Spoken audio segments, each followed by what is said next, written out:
ఇక చిరంజీవి గారి మాటలు విందామా?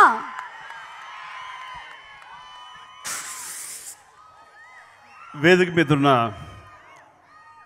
స్నేహితులకు, ఇక్కడ విచ్చేసిన అభిమానులకు, ఆహ్వానితులకు, నా దర్శకులకు, నిర్మాతలకు, వీక్షిస్తున్న ప్రేక్షకులకు ప్రతి ఒక్కరికి నా హృదయపూర్వక నమస్కారాలు తెలియజేసుకుంటున్నాను. 1988లో నేను రుద్రవీణ అనే సినిమా నాగబాబు చేశాడు. ఆ సినిమాకి నేషనల్ ఇంటిగ్రిటీ అవార్డు వచ్చింది, నర్గిస్ దత్ అవార్డు. ఆ అవార్డు తీసుకోవడానికి మేము ఢిల్లీ వెళ్ళాము. ఆ రోజు సాయంత్రం అవార్డ్స్ ఇస్తారు. దానికి ముందు హై టీ ఉంటుంది, ఆ తేనెటి విందు. ఆ హాల్లో కూర్చుని టీ తాగుతుండగా గోడకంతా ఇండియన్ సినిమా వైభవం అంటూ కొన్ని పోస్టర్సు, కొన్ని ఇవన్నీ ఉన్నాయి. దాని కింద బ్రీఫ్గా దానికి సంబంధించిన నోట్స్ అది ఉంది. పృథ్వీరాజ్ కపూర్ గారి దగ్గర నుంచి రాజ్ కపూర్ గారు, దిలీప్ కుమార్, దేవానంద్, ఇంకా ఒకళ్ళేంటి అమితాబ్ బచ్చన్, రాజేష్ ఖన్నా, ధర్మేంద్ర, అలాగ ప్రతి ఒక్కళ్ళవి వాళ్ళు చక్కగా చూపించారు. చాలా అందంగా ఉంది. ఇది కదా మన కీర్తి అని గొప్ప డైరెక్టర్లు, గొప్ప హీరోయిన్ గురించి చూపించుకొచ్చారు. అలా వెళ్తే ఇంకా నెక్స్ట్ మన సౌత్ సినిమాల గురించి ఉంటుంది అనుకుంటూ వెళ్తే, నాకు సౌత్ సంబంధించి ఎంజీఆర్ గారు, జయలలిత వాళ్ళిద్దరు ఒక డ్యాన్సులు చేస్తున్న ఒక స్టిల్ వేసి సౌత్ సినిమా అని రాశారు. ఆ తర్వాత ప్రేమ్ నజీర్ గారు హయ్యెస్ట్ నెంబర్ చేసిన హీరో ఇంతలో మన ఇండియన్ హిస్టరీలో, వారిది ఫోటో పెట్టి వేశారు. ఇంకా చూస్తే అంతే. ఒక కన్నడ కంఠీరవ రాజ్ కుమార్ గారు కానీ, అది విష్ణువర్ధన్ కానీ, ఇటు వస్తే కనుక రామారావు గారు, నాగేశ్వర గారు, మహా గొప్ప నటులు మనకి, వాళ్ళు డెమీ గాడ్స్. వాళ్ళ ఫోటోలు కానీ, నరిగారి తిలగం, శివాజీ గణేశన్ గారి ఫోటోలు కానీ, వీళ్ళు ఎవరి ఫోటోలు లేదు. ఆ టైంలో నేను చాలా హ్యూమిలేట్కి లోనయ్యాను, చాలా అవమానానికి బాధపడ్డాను. అంటే ఇండియన్ సినిమా అంటే హిందీ సినిమా అని మాత్రమే ప్రొజెక్ట్ చేశారు వాళ్ళు. మిగతా సినిమాలు ఏదో ప్రాంతీయ భాషా చిత్రాలంట అవి అటు, అది కూడా పూర్తి స్థాయిలో ఇవ్వాల్సిన రెస్పెక్ట్ ఇవ్వలేదు. నాకు అప్పుడు చాలా బాధగా అనిపించింది. ఆ తర్వాత మెడ్రాస్ వచ్చాను, చెన్నై వచ్చి అక్కడ ప్రెస్లో నేను ఎన్ని కూడా చెప్పుకున్నాను. అది హిందూ వాళ్ళు చాలా బాగా ప్రజెంట్ చేశారు అప్పట్లో. కానీ దానికి సమాధానంగా ఈరోజు వరకు ఎప్పుడు రాలేదు. కానీ ఆ తర్వాత నేను గర్వపడేలాగా, రొమ్ము విరుచుకునేలాగా మన సినిమా, మన రీజనల్ సినిమా కాదు, తెలుగు సినిమా హద్దులు ఎల్లలు చెరిపేసి మాదంతా ఒకటే భారతదేశం, మా సినిమాలన్నీ కూడా ఇండియన్ సినిమాస్ అని ప్రతి ఒక్కరు గర్వపడేలాగా, ప్రతి ఒక్కరు చూసి ఆశ్చర్యపోయేలాగా, అలాంటి తారతమ్యాలు లేవని తెలియజెప్పడానికి బాహుబలి 2, RRR ఇలాంటి సినిమాలు దోహదపడ్డాయి. ఈ సినిమాలు మన తెలుగు వాళ్ళని చెప్పడానికి, రొమ్ము విరుచుకు నిలబడటానికి దోహదపడ్డాయి. అలాంటి సినిమాల నిర్మాణకర్త, దిగ్దర్శకుడు రాజమౌళి ఇక్కడ ఉండటం అన్నది, రాజమౌళి మన తెలుగువాడు అవ్వటం అన్నది, మన టెక్నీషియన్ అవ్వటం అన్నది, ఇది హ్యాట్స్ ఆఫ్. ఇది నభూతో నా భవిష్యత్తు. జీవితాంతం ఈ తెలుగు పరిశ్రమ రాజమౌళి గారిని మనం గుర్తుంచుకోవాలి. అంటే ఈ తెలుగు సినిమా అని కాదు, ఇప్పుడు భారతీయ సినిమా ఒక మతం అయితే ఆ మతానికి పీఠాధిపతి రాజమౌళి. ఇది నిస్సందేహంగా నేను చెప్పగలను. అలాంటి డెమీ గాడ్ పొజిషన్లో ఈ రోజున రాజమౌళి మనందరం గర్వపడే స్థాయికి వెళ్ళినందుకు, మన సినిమాని ఆ నేషనల్, ఇంటర్నేషనల్ స్థాయికి తీసుకువెళ్ళినందుకు నిజంగా చాలా గర్వపడుతున్నాను. అలాంటి రాజమౌళిని మనం సభాముఖంగా గౌరవించుకోవాలి, సన్మానించుకోవాలి. ఆ చిన్న అవకాశం నేను తీసుకుంటాను, ఇఫ్ యూ పర్మిట్ సార్.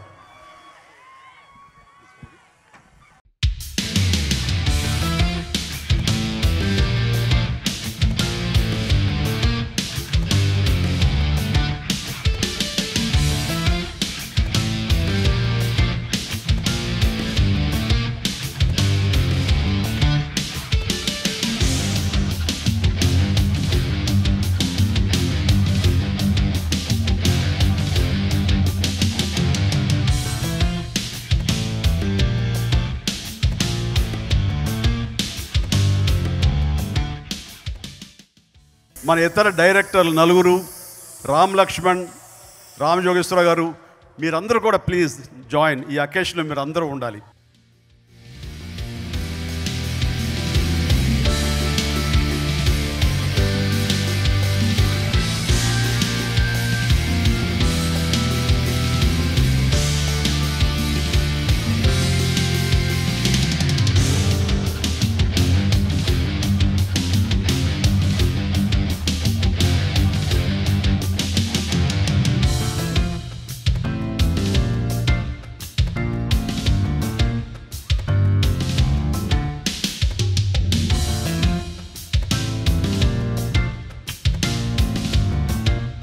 ఈ ఆచార్య కథ ఎలాగ ఆరంభమైంది అనడానికి, దానికి కూడా ఆచార్యలో నేను ఎలాగా రాబడ్డాను, ఆహ్వానించబడ్డాను అంటానికి కూడా చెప్పాలంటే రాజమౌళి గారే కారణం. అది ఆయనకే ఆశ్చర్యంగా ఉండొచ్చు, నేనేంటని. చరణ్ రాజమౌళి గారి సినిమా అలాగే శివగారి సినిమా ఒకేసారి చేసే పరిస్థితులు వచ్చినాయి. ఇద్దరూ రెడీ అన్నారు. సో రాజమౌళి గారితో సినిమా చేయటం అంటే ఆ ఆర్టిస్టులు ఆయన దొడ్లో ఆయన బంధించబడతారు, బయటికి వెళ్ళనివారు, ఆయన మెయిన్ గేట్లు మూసేస్తారు. అది పరిస్థితి. ఇలాంటి పరిస్థితిలో నేను ఎలా చేయాలి ఆయన సినిమా శివది అని అడిగినప్పుడు, రెండూ చేసే అవకాశం ఉంటే చేయొచ్చు, కానీ రాజమౌళి గారి దగ్గర అవకాశం లేదు, ఎలా చెప్పాలి ఏంటని సతమతం అవుతుంటే సింపుల్గా నేను తేల్చేస్తాను చరణ్, ఒకసారి శివగారిని మన ఇంటికి పిలిపించని చెప్పేసి శివగారు వచ్చారు. మేము ముగ్గురం కూర్చున్నాం, శివ, నేను, చరణ్. కూర్చున్న తర్వాత ఏదో మాట్లాడుతుండగా ఎందుకు పిలిచాం కూడా ఆయనకి పెద్ద క్లూ ఉండదు. మీరు ఇప్పుడు చరణ్ తోటి సినిమా చేస్తారని తెలిసింది శివ అంటే, అవునండి కథ రెడీ చేసుకున్నాను. చరణ్ కాదు నేను అంటే మీ ఫీలింగ్స్ ఏంటి ఏదంటే, సార్ చరణ్ తోటి ఎప్పుడైనా తీసుకోవచ్చు సార్, మీరు చేస్తారంటే అంతకంటే కావాల్సిందే ఉందండి. ఒక ఉత్సాహం, ఒక ఉద్వేగాలు లోనైపోయాడు. అదే నాకు కావాలి, మీరు కథ నాకు సంబంధించి ఉందంటే ఉందండి, నేను మీరు టైం ఇస్తే కనుక రెడీ చేసుకొచ్చేస్తాను అన్నాడు. చరణ్ ఈ ప్రాబ్లం తీరిపోయిందిగా, నువ్వు సినిమాలో ఉండాల్సిన అవసరం లేదు, నువ్వు రాజమౌళి గారి దగ్గరికి వెళ్ళిపో, ఆయన నేను తీసుకెళ్ళిపోతానన్నాను. ఆ రోజు చాలా ఆనందంగా అందరూ విన్ సిచ్యువేషన్లో డిపార్ట్ అయ్యాం. మళ్ళీ ఇంకో ప్రాబ్లం వచ్చింది. కొన్ని నెలలు అయిన తర్వాత కథ బాగా వచ్చింది, అందులో ఒక క్యారెక్టర్ బాగా ఎమర్జ్ అయ్యింది. అది చిన్నది అనుకుంటుంది, అలా అలా పెద్దది అయింది. అందులో చరణ్ అయితేనే పూర్తి న్యాయం జరుగుతుంది అని నేను ప్రగాఢంగా నమ్ముతాను. నాకు చరణ్ గారు కావాలి అని. మళ్ళీ మొదటికి వచ్చింది ఏంట్రా అని. రాజమౌళి గారు అంటే ఆయన తలుపులు బిగించేసుకున్నారు. నాకు వినబట్టలే అన్నారు, ఫోన్లు ఎత్తడం లేదు. ఎట్లాగరా బాబు అని ఆయనకు తెలుసు ముందే. బట్ ఏమైనా సరే అక్కడ లేడీస్ సెంటిమెంట్ ఉపయోగించాను. సురేఖ కోరిక రాజమౌళి గారు, మా ఇద్దరిని సినిమాలో కలిసి చూడాలన్నది. అది ఈ కథ కాకపోతే మళ్ళీ ఎప్పుడు ఆ కథ వస్తుందో, ఎప్పుడు కలిసి చేస్తామో, ఎప్పుడు నా భార్యగా వాడి తల్లి కోరిక తీరుతుందో తెలీదు. మీరు అంటే అది జరిగిపోతుంది. ఏమైనా ఆలోచించాలంటే పాపం చాలా సిన్సియర్గా తన యొక్క విధానాన్ని కూడా పక్కన పెట్టుకుని ఆలోచించి, అయితే మీరు సినిమా చిరంజీవి గారితో చేసుకుంటూ ఉండండి, ఆ తర్వాత నేను కొంత మేరకు చేసేస్తుంటాను, ఆ తర్వాత ఎక్కడ వదలాలి ఏమిటనేది ఆలోచిస్తాను అని. మీరు ఎప్పుడు ఎన్ని రోజులు ఇస్తే అన్ని రోజులు షూటింగ్ ఖచ్చితంగా చేస్తామని శివగారు భరోసా ఇచ్చారు. ఆ తర్వాత పాండమిక్ వచ్చింది, కొంచెం అటు ఇటు అయింది, ఏమైనా సరే ఖచ్చితంగా ఏ మాటతే ఇచ్చారో శివగారు, మన రాజమౌళి గారు, అదే రకంగా అప్పుడప్పుడు చరణ్ని వదులుతూ ఉన్నారు. ఆ రకంగా ఆ గ్యాప్లో చరణ్ క్యారెక్టర్ పూర్తి చేయడం జరిగింది. ఆ రకంగా ఈ సినిమా ఈ ప్రీ రిలీజ్ ఫంక్షన్కి ఈయన రావడానికి ప్రధాన కారణం ఏంటంటే, ఈయన ఇండైరెక్ట్గా ఈ సినిమాకి ఇంత కంట్రిబ్యూట్ చేసి ఆ రకంగా వెనకొండి ఆయన ఆశీస్సులు అందజేశారు, ఆయన ఎంకరేజ్ చేశారు. కాబట్టి ఇది రోజు తారసపడింది. థ్యాంక్ యూ రాజమౌళి గారు వన్స్ అగైన్. ఇలా ఈ సినిమా స్టార్ట్ అయిన తర్వాత దగ్గర నుంచి నేను ఒకటే మెంటల్గా ప్రిపేర్ అయ్యాను. నా స్టైల్లో నేను చేసుకుంటూ వెళ్తే ఇది మళ్ళీ ఇంకొక చిరంజీవి సినిమా అవుతుంది. అలా కాకుండా మన శివగా సినిమాలు చూస్తూ వచ్చాను నేను. అన్నీ చాలా వ్యత్యాసంగా ఒక టచ్ ఆఫ్ క్లాస్ ఉంటుంది. ఒక నిండు గోదావరి నదిలో మంచి పండు వెన్నెల్లో ఒక పడవ ప్రయాణంలాగా సాగుతూ ఉంటుంది.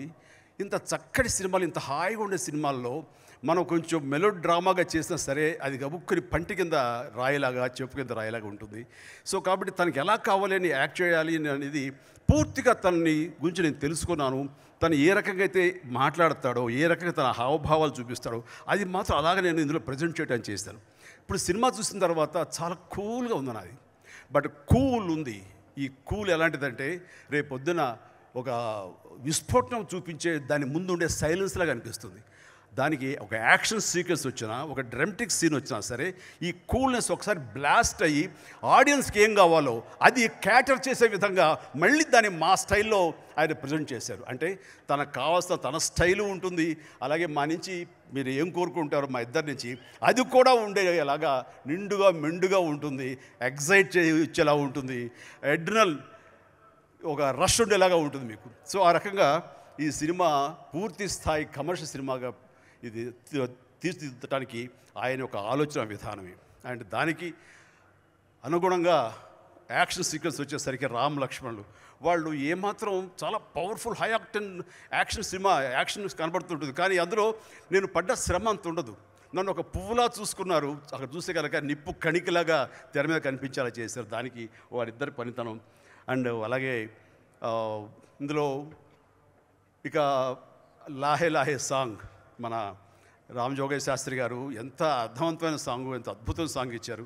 అండ్ వారికి కానివ్వండి. ఇక తిరుగు గారి గురించి చెప్పాల్సి వస్తే, తిరుగు గారుతో నాకు ఫస్ట్ టైం ఆయన కలవటం, నేను చాలా యంగ్గా యూత్గా ఉన్నారు. ఈ సినిమాలో మీరు చూస్తుంటే స్టిల్స్ అంటుంటే కనుక ఆ క్రెడిబిలిటీ కొంత నాదేమో, కానీ ఎక్కువ శాతం ఆయనది, తిరుగు గారిది. The way he moulds my face, the took care of every aspect. నేను అలా ప్రజెంట్ అవ్వడానికి, అలా కనపడడానికి కారణం ఆయన. దానికోసం ప్రత్యేకించి థ్యాంక్ యూ తిరు. ఇక మణి తను ఇచ్చినటువంటి మ్యూజిక్, మణిది నాది ఒక అద్భుతమైన కాంబినేషన్. ఆ రకంగా మణి ఈ సినిమాలో కూడా తన పనితనం చూపించాడు. రేపు రీ రికార్డింగ్ కూడా చాలా చక్కగా కనబరుస్తాడు. ఈ సినిమా ఆద్యంతం ఒక ఉత్సాహంగా ఉండటానికి, మీ అందరిని అలరించడానికి ఇది అన్ని రకాలుగాను ఉంటుందంటే ఎలాంటి ఇది లేదు. ఇక చెప్పాలంటే ప్రతి ఒక్కరు పేరున ప్రతి ఒక్కరి గురించి చెబుతూ, ఆఖరిగా నాకు దొరికినటువంటి ఒక అద్భుతమైన సోదరుడు ఈ చిత్ర నిర్మాత నిరంజన్. ఎంతో ఆత్మీయత. నాకు అతను చూస్తే ఒక ప్రొడ్యూసర్లాగా అనిపించరు. ఇంట్లో మా సోదరులాగా ఉంటాడు, మా ఇంట్లో ఒక కుటుంబ సభ్యులాగా ఉంటాడు. నేను అందరినీ అలా ఆహ్వానించలేను, బట్ నిరంజన్ మాత్రం అంతగా మా ఇంట్లో అందరినీ ఆకట్టుకున్నాడు. ఆ రకంగా తన ఇంట్లో మనిషిలాగా భావించాడు. నిరంజన్ ప్రొడ్యూసర్గా మీరు నాతో సినిమా చేయాలని కోరుకుంటున్నాను. అది కాకపోయినా సరే మీరు ఎప్పటికీ మా కుటుంబ సభ్యులే. Thank you so much. Lifelong మిమ్మల్ని వదలను, మీరు నన్ను వదలకూడదు. ఇక ఈరోజు నా నిర్మాతలు అందరూ ఇక్కడ వచ్చినటువంటి అందరికీ నా హృదయపూర్వక ధన్యవాదాలు తెలియజేస్తాను. ఇక్కడ ప్రత్యేకించి సగర్వంగా చెప్పుకునేది ఏంటంటే, రాజమౌళి గారు వేసినటువంటి ఈ బాటలో ఇక రీజనల్ సినిమాలు అంటూ లేవు, అన్నీ కలిపి ఇండియన్ సినిమాలే. ఎవరు ఏ డైరెక్టర్ తీసినా సరే అది ఇండియన్ సినిమా అయిపోతుంది. మొన్న పుష్ప సుకుమార్ గారు తీశారు, అది ఇండియన్ సినిమా అయిపోయింది. అలాగే ప్రశాంత్ నీల్ చేసినటువంటి కేజీఎఫ్ కానివ్వండి, అలాగే KGF 2 కానివ్వండి, ఆ సినిమా ఆయన national cinema, pan India cinema అయిపోయింది. అందులో నటించిన యాష్, ఈ పుష్పలో నటించిన అర్జున్, అలాగే RRలో నటించిన తారక్, రామ్ చరణ్, అలాగే ప్రభాస్ ఆఫ్ కోర్స్ అందరికంటే ముందు, వీళ్ళందరూ కూడా మన పాన్ ఇండియా స్టార్స్ అయ్యారు. ఇక్కడ ఒక కంటెంట్, ఇది నేషనల్ వైడ్, ఈ కంటెంట్ అది అలరిస్తుంది, డెఫినెట్గా అందరికీ ఇది నచ్చుతుంది అని కంటెంట్ బలం ఉంటే కనుక స్టార్స్ ఏ ప్రాంతం వాళ్ళైనా సరే అందరూ పాన్ ఇండియా స్టార్సే, అన్నీ పాన్ ఇండియా ఫిలిమ్సే, అందరూ పాన్ ఇండియా డైరెక్టర్సే. అలాంటి ఒక కొత్త ఒరవడికి, అలాగా రెవల్యూషనరీ దానికి ఒకప్పుడు మణిగారు తమిళ సినిమాలు తీస్తూ తమిళ్ ఎంత గొప్ప సినిమాలు తీస్తారా అని వాళ్ళు ఆశ్చర్యపోయేలా చేసిన, ఆ తర్వాత శంకర్ ఆ స్థాయి సినిమాలు చేసి వావ్ అనిపించి చేసిన, ఆ తర్వాత ఈ సినిమా తర్వాత మొత్తం అన్ని సర్దుకున్నాయి. ఇక ఆ తారతమ్యాలు లేవు.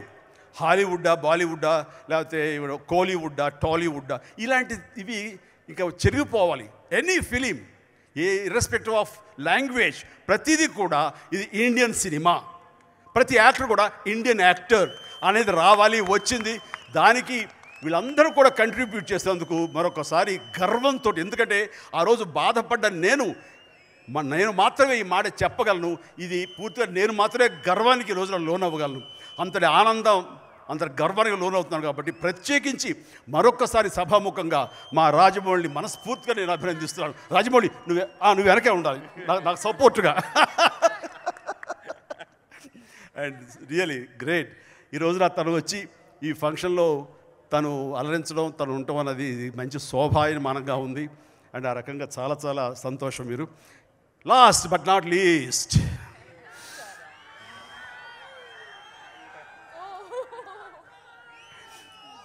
చరణ్ ది లాస్ట్, దానికి ముందు నీది.